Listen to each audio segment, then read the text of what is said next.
ഒടുവിൽ അത് പുറത്തായിരിക്കുന്നു. ISROയിൽ നടന്നത് വമ്പൻ അട്ടിമറി എന്ന റിപ്പോർട്ടുകളാണ് ഇപ്പോൾ പുറത്തു വരുന്നത്.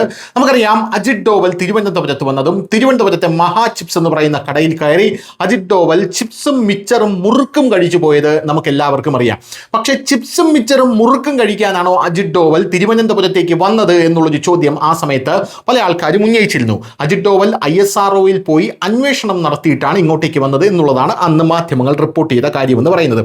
ഇപ്പോൾ അതേ മാധ്യമങ്ങൾ തന്നെ റിപ്പോർട്ട് ചെയ്യുന്നു, ഇന്ത്യയുടെ ബഹിരാകാശ മേഖലയിലെ ഏറ്റവും വിശ്വസ്തവും കാര്യപ്രാപ്തി തെളിയിച്ചതുമായിട്ടുള്ള PSLV റോക്കറ്റുകൾ തുടർച്ചയായി പരാജയപ്പെട്ടതിന് പിന്നിലെ ISROയിലെ മലയാളി അല്ലാത്ത ഒരു ഉന്നത ശാസ്ത്രജ്ഞന്റെ ഞെട്ടിപ്പിക്കുന്ന വിവരങ്ങളാണ് ഇപ്പോൾ അതേ മാധ്യമങ്ങൾ റിപ്പോർട്ട് ചെയ്യുന്നത്. കേരള കൗമുദിയാണ് ഈ റിപ്പോർട്ട് പുറത്തുവിട്ടിരിക്കുന്നത്.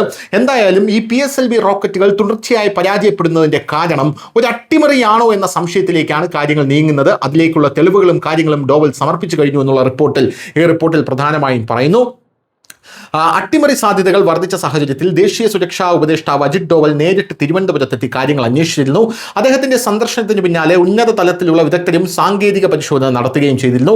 ഇത്തരത്തിലൊരു വിഷയത്തിലാണ് ഞെട്ടിക്കുന്ന റിപ്പോർട്ട് ഇപ്പോൾ ഉണ്ടാകുന്നത്.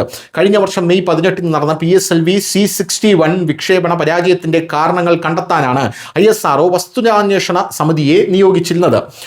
പരാജയത്തിന്റെ കാരണമായ സാങ്കേതിക തടസ്സങ്ങൾ പരിഹരിക്കാനുള്ള ചില പ്രധാന ശുപാർശകളും സമിതി സമർപ്പിച്ചിരുന്നു. എന്നാൽ വസ്തുതാന്വേഷണ സമിതി നൽകിയ റിപ്പോർട്ടിലെ ശുപാർശകൾ കേരളത്തിന്റെ അയൽ സംസ്ഥാനക്കാരനായിട്ടുള്ള ഉന്നത ശാസ്ത്രജ്ഞൻ സ്വന്തം നിലയിൽ തിരുത്തി എന്നുള്ളതാണ് പ്രധാനപ്പെട്ട കാര്യം എന്ന് പറയുന്നത്. ഈ ഗുരുതരമായ തിരുത്തലുകളെയും വീഴ്ചകളെയും തുടർന്നാണ് ഇക്കൊല്ലം ജനുവരിയിൽ നടന്ന തുടർന്നുള്ള PSLV ദൗത്യവും പരാജയത്തിലേക്ക് കൂപ്പുകുത്തിയത് എന്നാണ് നമുക്ക് മനസ്സിലാക്കാൻ സാധിക്കുന്നത്.